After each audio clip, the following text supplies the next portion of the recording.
Gerald Bitok is a communication strategist. He is now Director of Public Communications at State House. Good morning, Gerald. Good morning to you, sir. How are you doing? Very well.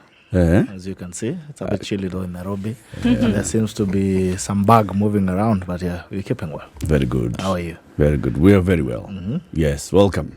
Thank you to so the much. hot seat of the Situation Room. Asante. Now, I can already feel it. you are now properly occupying the hot seat. Previously, you were, one of us with all amicus. You're amicus.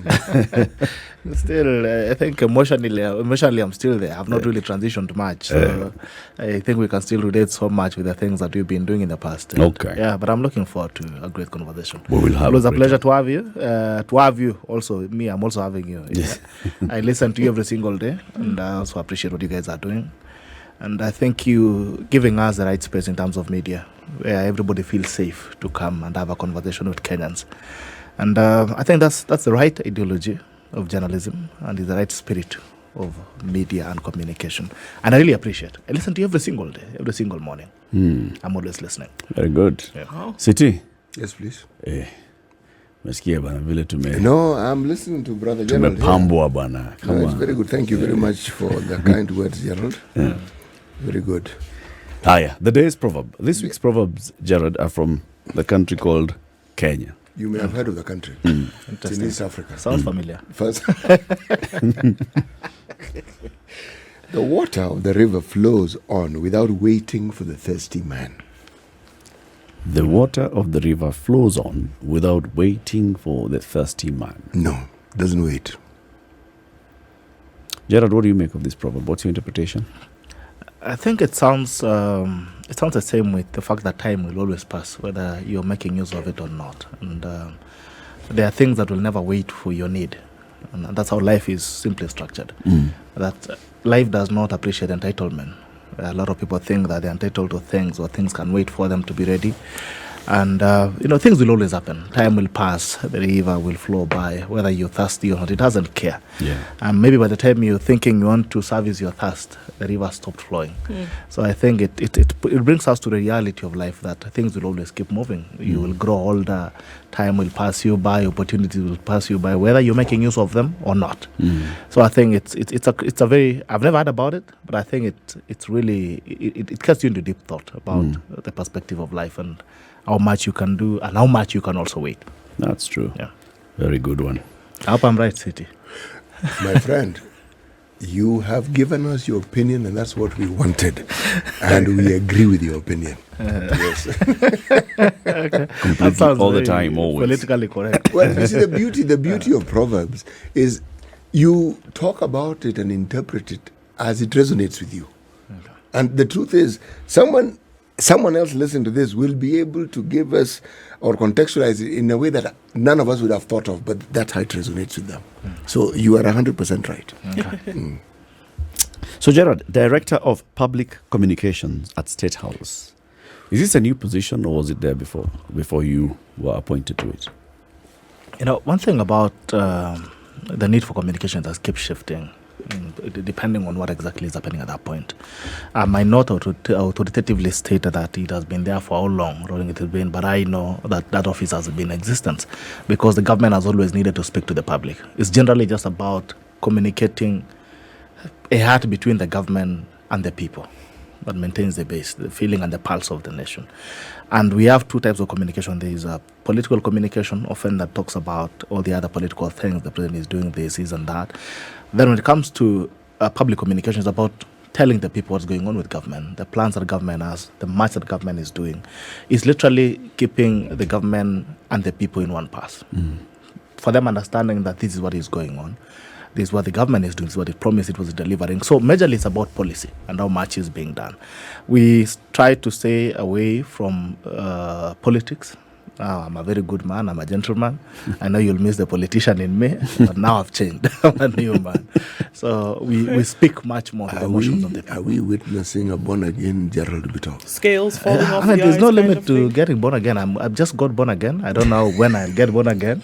Another time. But yes, this takes me to a new space where of course, you have to also watch what you have to say because the public communication is about appealing to the public emotions. And keeping them in touch with what the government is doing, not antagonizing them or not fighting with Raila Odinga or not fighting with the next person. It's just simply about stating the position of government in terms of delivery.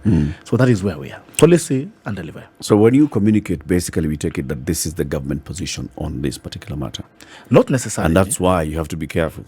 Yes, exactly. Because I can be quoted. Tomorrow you can be hosting the president and you ask him, Gerald Bitok was on our show, and they say that you've been sleeping on the left side of the bed. Is that true? And it becomes an authority.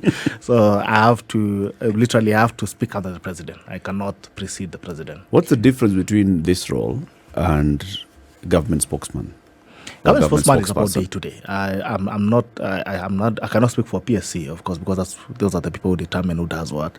But government spokesperson is a day to day activity on what the government, what is happenings in, let's assume during Shakaola, the person would have come out to speak about the state of the nation and what exactly government was doing without being a government spokesperson. I will not do it myself.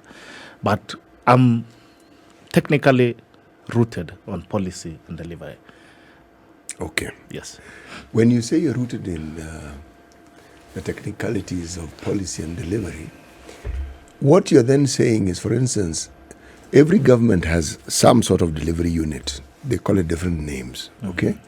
We are told these are the people who are supposed to ensure that whatever project government has embarked on, they follow up and make sure that everything gets done, okay?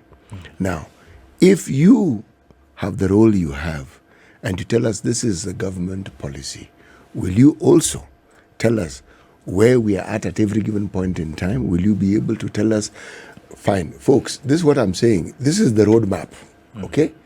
Where we want to get to is here. And we are going to take this length of time, so we hope. Now, in the meantime, periodically, I'll be telling you where we are at and what has been achieved. Is that your role? There's, of course, under the structure, there's a GDU that was set up, should be under the Prime Cabinet Secretary's office, which completely deals with what you're talking about now.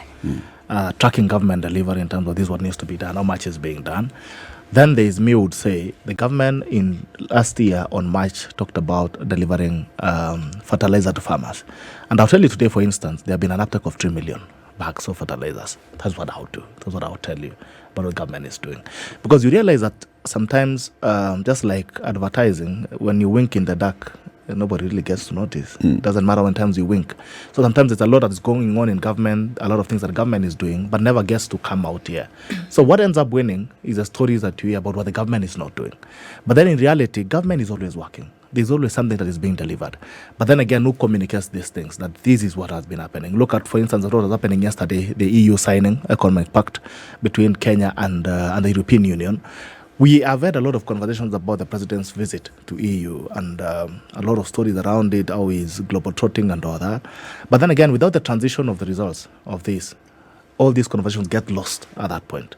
So I try to create a link between the activities and the promises and what is being delivered at this point for public consumption. Okay. Yeah. Do you then not for accountability, for public consumption. Do you then also work closely with that unit which is nestled in the Chief Prime Minister, Prime Cabinet Secretary. Thank you very much.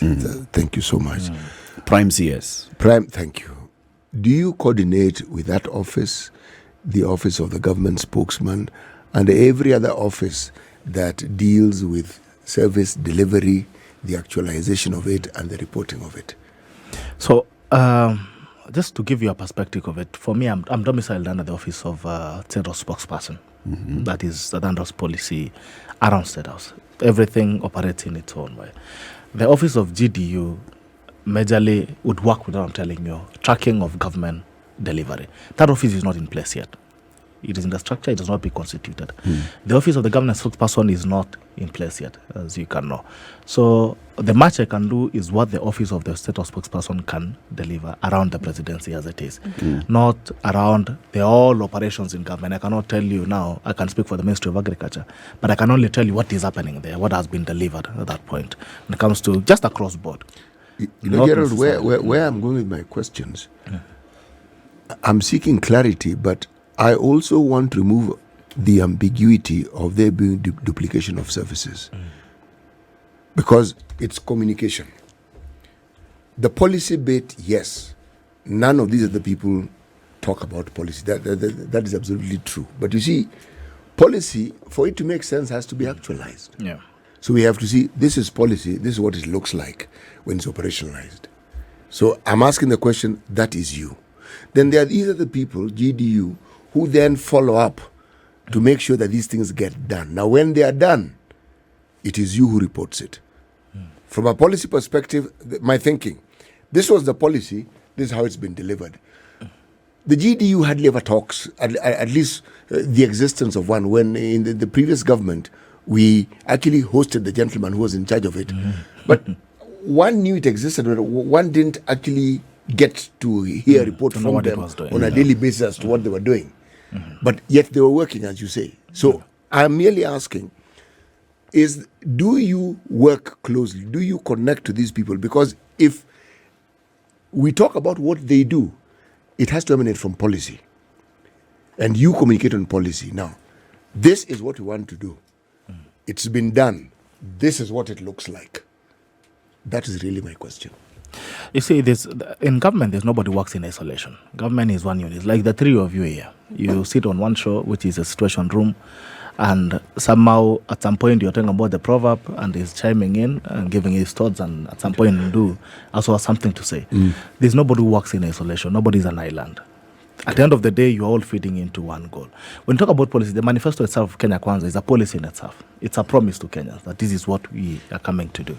There are other things that come in between governance, the policy decisions that are made by the president or any other ministries that we might not, and we are domiciled, I'm domiciled at State House myself under the spokesperson's office. So to the much that I can speak, I can only speak about what the president is doing at that point. But then again, I cannot go to ministries and talk and say, okay, Moses Kuria, what is happening with this and that? Or I go to another ministry, what is happening with this and that? But then I would majorly say we speak after the president's action. What has been done? This is what we say, this is what, but I cannot direct So you policy. explain the president's actions. I cannot direct policy. And the president's statement. Sometimes he has said something and, there needs to be clarity. Yeah. So it's basically working under the So I office cannot, of first the of all, I cannot State speak House for the president. spokesperson. Yes, I cannot speak for the president. I cannot direct policy. I can only amplify what is being done within the presidency. Yeah. Okay. Do you decide what will be shared and when? Looking at things that could be going on in the country at one time where there is a need to have information shared, do you decide, or is this a conference of agreement whereby you then come out and say, this is how the information will be shared from government? You see, every statement that I would make as a person, unlike a few months ago, I would say anything. I would speak anything, I would come to a show and say anything. I would not even bother to seek clarifications on anyone. And I remember with the last invitation that I got from Latif, I was very clear that I'm not ready now because I need to be ready, because I need to know when I speak, who I'm speaking for, and I have the necessary approvals to do that. So I don't work in isolation. Every government communication that comes out has to represent the position of the presidency. And that is why I cannot speak before the president. I cannot talk about something the president has not done. I can only amplify the things that he is doing and the fourth part that he's working on. So talking about approval, it's a whole scheme of things on what really needs to go out there, what exactly is going on, what are the things that we want to look at, what has the president done this week, where is the direction looking like, what do we need to communicate to the public. It's not something that I sit alone and decide, because if I say anything right now, it represents either the whole department or it represents the whole presidency and the government as it is. Yeah. I know the office of the State House spokesperson has the dual role of speaking and explaining what the president is doing, but also has the role of advising the president on how to message his communication. True? So because you work under that ministry, does that mean that you're also doing that? You're also shaping what the president is saying so that it aligns with the kind of message that you'd like people to understand? Yes, because also part of our responsibility is, feedback management. That's what is the public saying? How is the base behaving? What is the feedback on the projects that are coming in by the president that are being implemented? Things that have been done before. What is the feedback? What do people think? And then how do we align going forward on what needs to be done? If the president is going to Bungoma, for instance, what are some of the things that really matter to those people? What is that feedback on some of the things that the government has implemented there? What could be the things that they want to hear at that point? How do we direct in terms of action? So we can only advise at that point that this is how things are. When it comes as well to maybe when the president needs to speak and the statements and all that, there's a whole team of people that decide what goes into it. So we're just part of a bigger scheme of things. Yeah. Part of a bigger team. Part of a bigger scheme of things. Okay. Yeah. Now, the things that we've seen you speak about lately since assuming office is, coming, like, for example, yesterday, and you've just mentioned it here, there was the signing of the Kenya-EU Trade Pact. Yes. And you went ahead to explain. You see, when the president was in the EU the other day, this is some of the discussion that we're having, and they've come here and now the deal has been signed. But Gerald, this deal is a product of many years of work. It's not just a product of the president's visit to the EU recently and coming back. How do you tie in the overall, what the president is doing, with the bigger picture of what government is doing? Because government is beyond an administration. So the question is, Latif, do we have a new country every 5 years? No, we don't. Yeah, we can only have a new government. Does it mean that everything stops? That was started stops, and then again we start on a new cycle. Sometimes some people would like to do that, but yeah.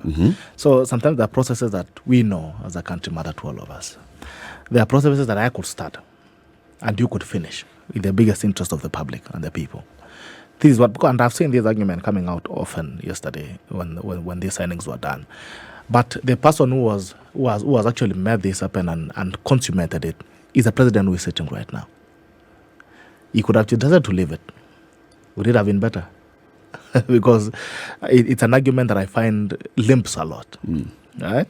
Because I think government transition does not mean that there needs to be an overhaul of activities that have been happening in governance. It can only mean that there are things that continues if it aligns with your policy framework. This is what you want to deliver. This was your manifesto. The thing that will come in, you realize that the previous president was doing this, and you can actually continue doing. And this is an international relationship matter. It's not an issue of me and Muga, who probably were in different parties now agreeing and doing things together. It's about the processes of international relationships and business partnerships. So it doesn't stop just because the president has exited. If it needs to continue, then the person who holds that docket can continue with it and ensure that it can be delivered. So the wins that we had yesterday is just not a win. It's not a loss because it was not the president who started. It is a win because finally we have the things that we are looking for as a country. So the partnership that we are having does not benefit President William Ruto. It benefits the country as a whole and the business people of this country. So I think that's the match that we need to look at it, the angle we need to look at it from. Of course, there was the other reaction of the other East African countries that dilly-dallied in getting a deal, a common deal with the EU, and then Kenya took this matter up and they ran ahead with it. What's the likely blowback from the other EAC states? Now that Kenya has this particular pact with the EU that gives them preferential access, trade access into the EU market, that gives EU manufacturers and traders preferential access into the Kenyan market. But regionally, we also have another trade deal that talks about how we are promoting intra-EAC trade by also imposing sanctions on goods from other countries. How is this likely to play out?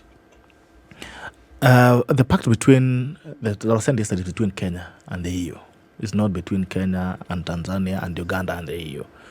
It is a pact between Kenya and the EU, the movement of those products in between. And all the countries have sovereignties in their own business operations. And we're also looking at the open market protocols that we are looking at right now. We are getting to a point whereby the global market is an open market, where you can trade across the global, depending on where your benefits as a business. We have seen countries that have moved to sign pacts. You've seen Tanzania, Uganda, they're signing their own pacts with other partners. Does it then stop us? that we can sit and pause and say, okay, fine, we are waiting for a consensus within the EAC for us to have an agreement on this and this regarding our nation and other markets. I don't think so. If there are benefits that can be directly beneficial to the things that we produce, we're talking about agriculture, for instance, agricultural exports. We produce those exports, agricultural exports as well. We are not importing from Uganda, then we transport to the EU. We are trading between Kenya, as it is as a nation, and the EU. We are not signing on behalf of any other country. We're having a pact between Kenya and the EU.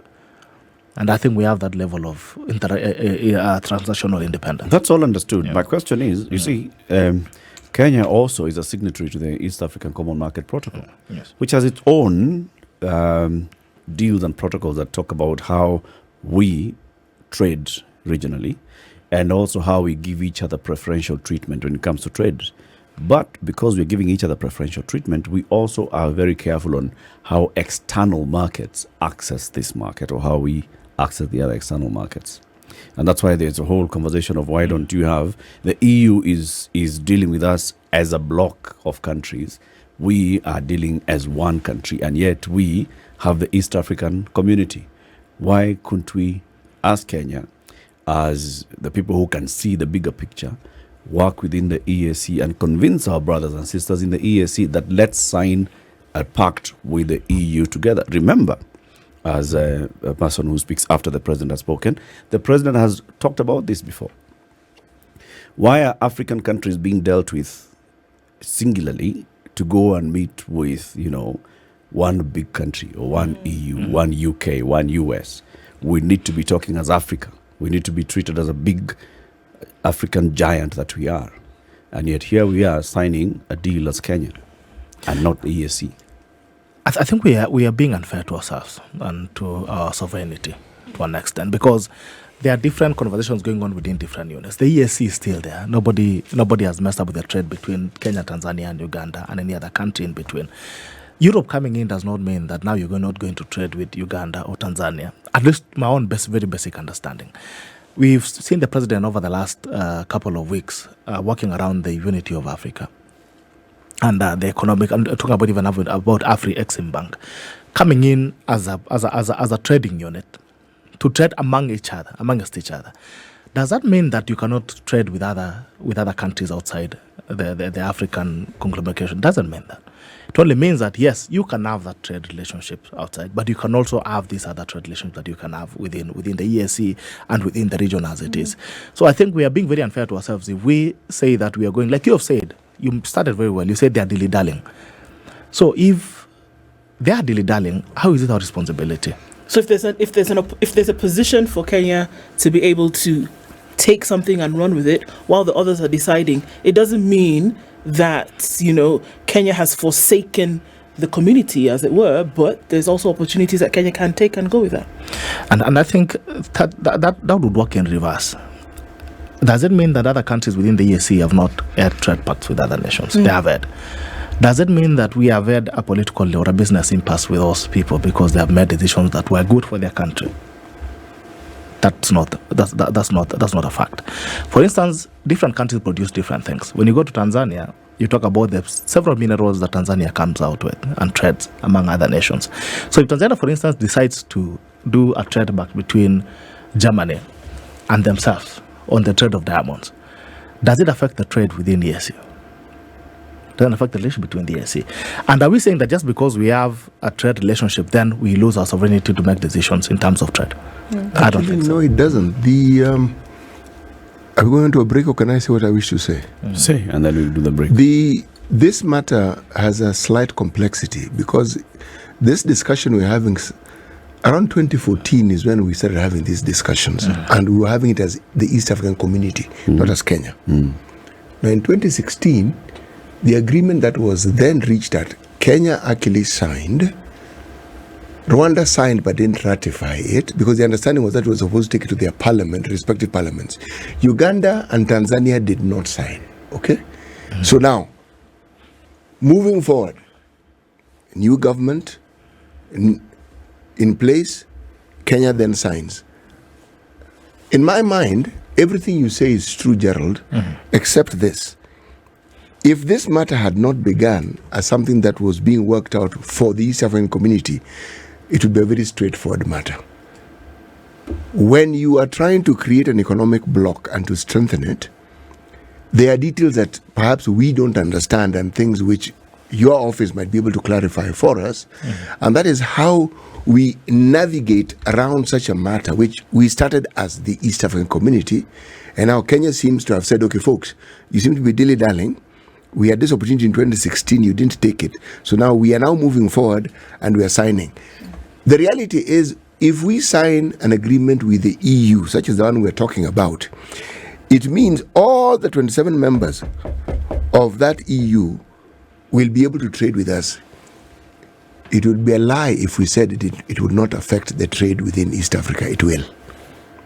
Now, how much it will affect and whether it will be adverse is a subject of discussion, but it will. Gerald, you said something that was actually, it's something we've said here many times before. Even you have said it here, that the government is doing a lot of things, but they don't communicate. Where the government loses the plot is they do everything else, but part of communication comes in late. But also we see that even in the private sector, where you design a project, you are launching a new product, and you have done everything. You've ticked all the boxes, including how the launch is going to look like, what you're going to do, who you're going to invite. And then that's the time you're thinking, okay, now communication. How are you going to communicate this at the very end? Whereas it's important to start a project with communication in mind. Now, do you think the government is at a position where it can also change its perception of communication and start policy with communication in mind, start program and projects with communication in mind, so that at the point when you are coming to communicate, you've already been taking us through. The government is thinking of this new policy, the government is launching this new program, or this is where the program has gone so far, and these are now the benefits of that thing that I started telling you 10 years ago. I think that's where we are trying to head to, because like you've already said, there's been somewhat like a missing link between the delivery, the government delivery, and the people, because you realize that the citizens, especially Kenyans, are very impatient people. They'll put you in government because it's even a government that has not even gotten its first budget. But then they have a lot of expectations. They want to know what is going on, what exactly is happening. Why are we going through this? Why is the price of fuel this much? Why is hunger this much? Why are we not seeing a change in this and such a way? So there's a need to constantly keep these people, because it's a relationship. It's like two people are getting into a marriage, and you have the pact of promises, and they're asking, where will come gari after 2 months? What is going on? Then you have to explain that maybe when I got into this marriage, maybe I estimated this or I underestimated this and that, or this is the match that we are doing. But then again, give credit where it's due. I think the government has done a lot within these few months that most of us would not really appreciate if you are not told about. For instance, you'll be looking at the issues of the cost of living and agriculture, for instance. We've talked several times about the subsidy programs that we've been having around production versus consumption. For the longest time, we've always subsidized unga, which is the final product. That you're saying you mail Rick at whatever price you're going to mail in, then as a government we're going to come in and close in the gap and make it affordable. But then again, it doesn't really fix the cost of living as it should be. And when the president came in, he has taken the very tough and hard path of saying that we are not going to subsidize consumption anymore, we're going to subsidize production. And as we are speaking right now, over 3 million bags of fertilizer have been taken up. Right, since we started the program, actually 5 million farmers were registered. We've seen an uptake of 3 million. 3 million farmers actually have taken up the fertilizer, subsidized fertilizer. Now, the ripple effect of this is that in the next few months, and I come from the Rift where we farm often, and I can guarantee you that in the next few months we are going to have a bumper harvest, and obviously that's going to affect the cost of table food, looking at unga, for instance. So you realize a lot of things that are happening in between that we don't get to speak about it. Look at Asla Fund, for instance. Billions of money have been dispersed. Of course, there's been the issues of the impact on but even done the second phase on businesses that chairmans can get financed and they move and they run with this. We've also seen what the president has been doing on the international platform. For the first time, we are seeing a more acceptable country across the globe, We have seen the president engaging African countries. He has been very active, especially on Pan-African engagements. And he has been the big brother in terms of the Pan-African leadership. As you have seen, he has taken direction and led with that. On the international relationship, we are looking in at the at the return of very warm relationship. Look at America, look at UK, for instance. Look at the at the European side of the globe. So we're seeing a president that has been very active on the international platform to get in more partnerships and more businesses to come on board. We had a signing between the EU Chamber of Commerce. We heard about the American Chamber of Commerce that not only gives the country a good leverage in the international politics and economics, but also gives every citizen an opportunity to access business across the globe. So there are a lot of things that are happening behind the scenes that we would really have to speak about. Look at housing, for instance. The president has done a groundbreaking of thousands and thousands of housing units. How many so far? I think I would have to check the numbers exactly. But we've seen the groundbreaking of the housing units. Housing projects. The housing projects that is supposed to at least ensure that it can subsidize the provision of housing. I'd like to engage on those three things of what you've talked about. All right. So there is the issue of the subsidy. And of course, there's the issue of the Hustler Fund, because we got to a point now we're no longer getting a lot of public awareness on what's happening with the Hustler Fund and something else. Let's start with the subsidy. 3 million farmers have received subsidized fertilizer. Yes. In how many counties? 40 counties. In 40 counties. Yes. Is Mandera one of those counties? I'd love to take the specifics of which counties exactly have done an uptake of that. I'm asking that because where exactly, but because Abdullahi Alas has texted me from Mandera. He says, in Mandera County, there are no fertilizers received from the national government. The county Department of Agriculture has nothing, not available locally. And there are other areas of the country where people have called here and they put comments on social media. And they say, we hear of subsidized fertilizer, but we haven't come across it.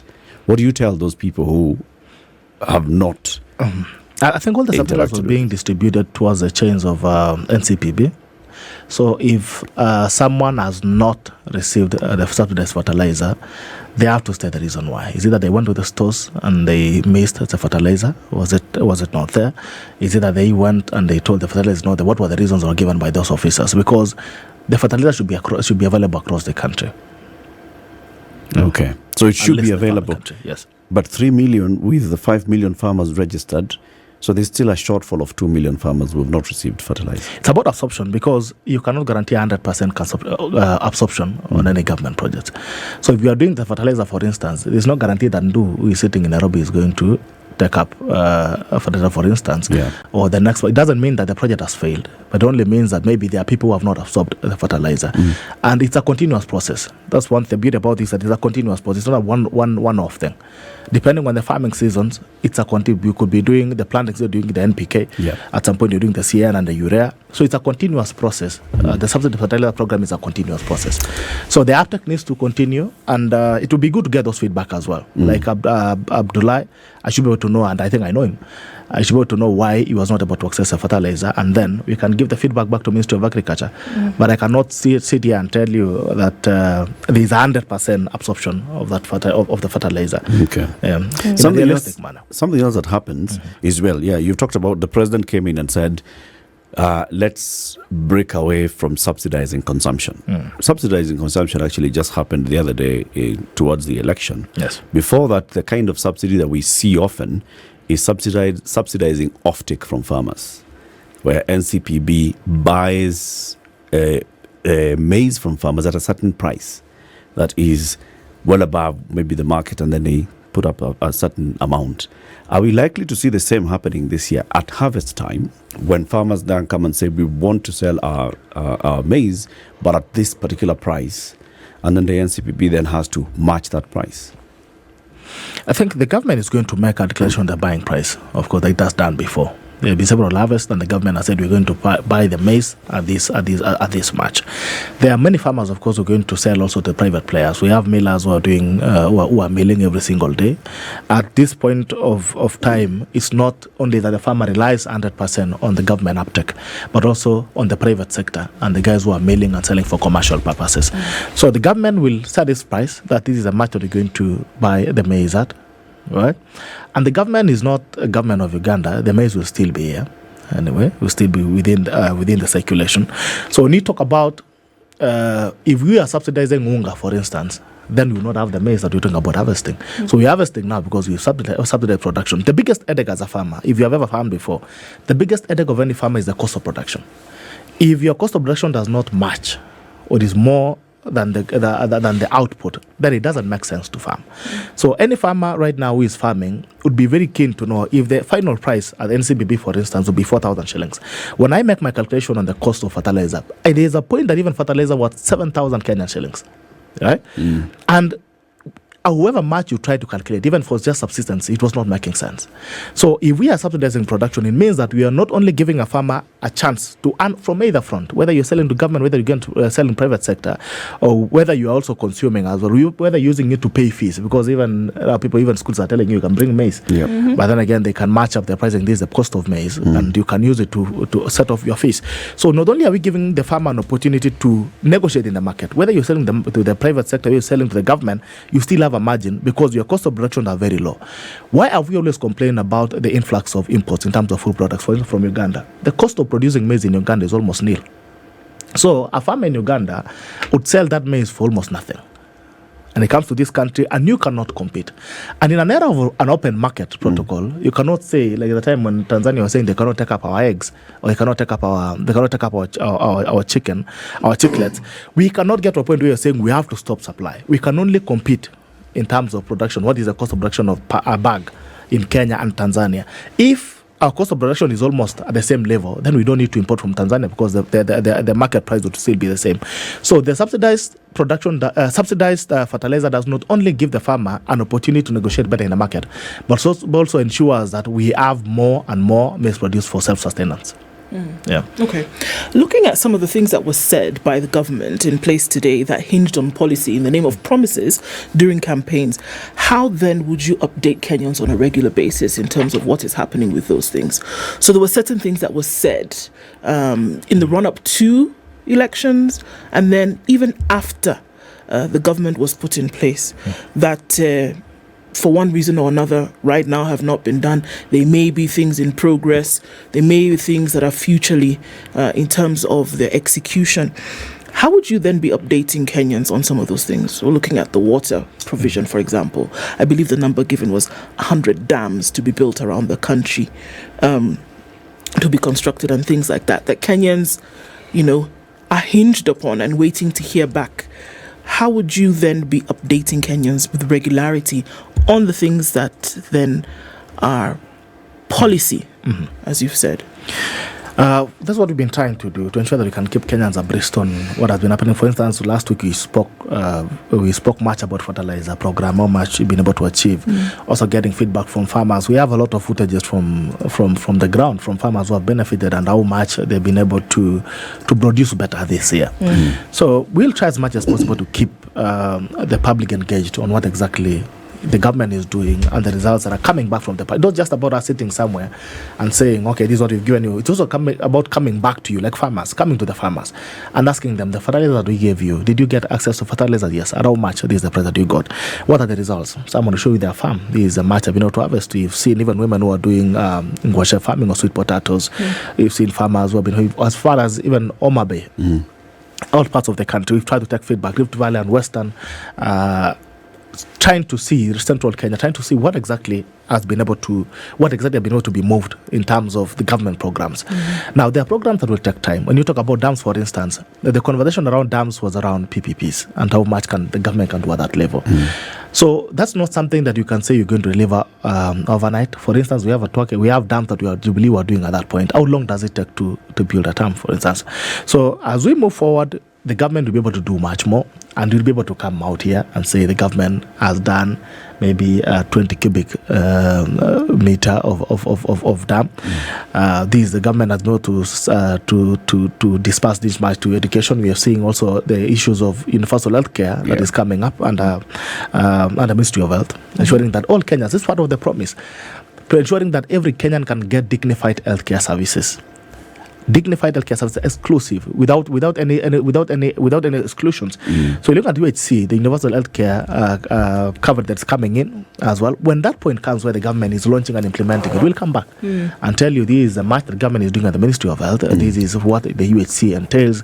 This is what will be expected from you. This is what NHIF will do for you. This is what any other government agency will do for you. So progressively, we'll be able to update on the deliveries. Okay. We are only how many months? The government is a few months in office. Almost a year. This is the first budget that is coming out. So at least let's wait for the budget. You're seeing the allocations that have been done, about 5 billion into fertilizer. When you come back, we'll tell you what's happened with the 5 billion.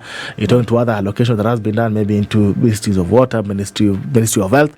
At least we'll come back and tell you, okay, according to the budget that we passed in 2023, this is the much the government has been able to do. But I think it's overbearing at this point also to ask the government about the dam it promised in a manifesto. How long exactly will that be built? Okay, but Gerald, do you think also it would be prudent in nature then also that should things not go as expected, that Kenyans should have an opportunity to hear from your good offices also that, look, guys, this is what we thought we would be able to do.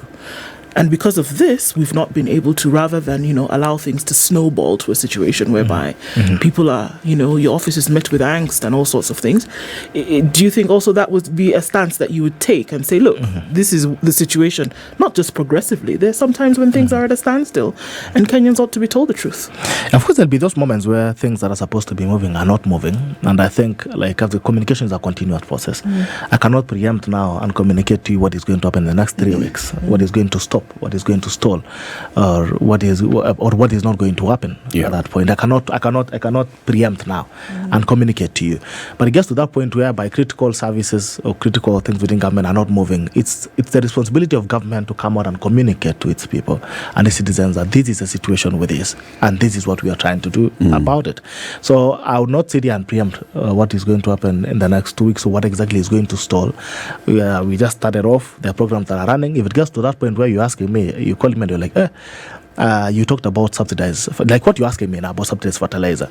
That's the feedback I would really want to follow up on, because I've also been very keen on this subsidized fertilizer. I think I want to understand why a Kenyan would not have access to this subsidized fertilizer. Then from that point, then we can handle that progressively as we move forward, because feedback and delivery work hand in hand.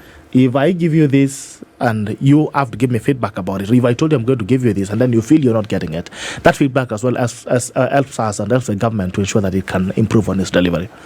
When the president speaks, he likes to give timelines. Often in his speeches, he'll talk about in 6 months' time, in October, in come January next year, come March, right? So already he is setting timelines for delivery of these projects. And of course, the expectation is that the president, by the time he's saying that, is because he has sat with the relevant officers and they've said, this, Mr. President, will be able to do around this time. In Galana Kulalu, he said that by June, we'll be having a PPP framework that will then allow in the private sector to start rolling out into Galana Kulalu. Now, the question that Ndu is asking is what I want to amplify. Is it your office's role to come back and say, so the president had talked about something happening in June, we are in June, and this is the progress of where we are? Because we don't expect the president to be now coming back at nilisema June, nilisema mwezi wa 10. It is now your job. So we are in June. Where are we with the Galana Kulalu PPP framework? Where are we with the promises that have been made so far, the things that were to happen by around this time? So how will you be keeping us updated? I think we've been speaking. It's not the first time that me and you are speaking here. The fact that I've also invited me means we've been speaking. Yes. And you know what they've been doing. If there is any information that you would need to go to the public on the state of things, I'll be more than available to get you that information. No. Proactively. I mean, this is your job. That's why we as the taxpayers are paying you. But I come out and say, as the person who speaks for the presidency, who amplifies the presidency's message, the president made a commitment at this point. This is the progress of that commitment. And that's exactly what I'm telling you we are doing about the projects that are going on, but the service delivery. And we're looking at the manifesto as a roadmap for Kenya Kwanza. right? And we need to get to a point where we can map out the deliveries that are supposed to be done at a certain point, and we can say, okay, this is what the presidency promised, or this is what is in the manifesto. Maybe it's within Health, Ministry of Agriculture, within Ministry of Education. We can tell you this is the might that is going on. And if there's anything that has been, because I cannot hold the president to his timelines. And I think I started that very clearly, that I don't hold the president to his timelines. So I can only communicate what has been done by the president. Tell you, that's what I'm telling you about the fertilizer, and you can hold me accountable and tell me, okay, fine, there's a farmer somewhere who's saying he has not received fertilizer. So I can take that information and try to ensure why, and find out why that person has not been able to access that service, for instance. So we'll try as much as possible proactively to ensure that we can keep every citizen updated on what exactly has been done. But one thing that I cannot is that I cannot hold the president to his timelines. Okay. Yeah. We'll invite you again, Gerald. Now you're in government, you're fresh in government, you're finding your way through the corridors and the many doors. And I think you guys are being too hard on me, considering I've not even sat well on my seat.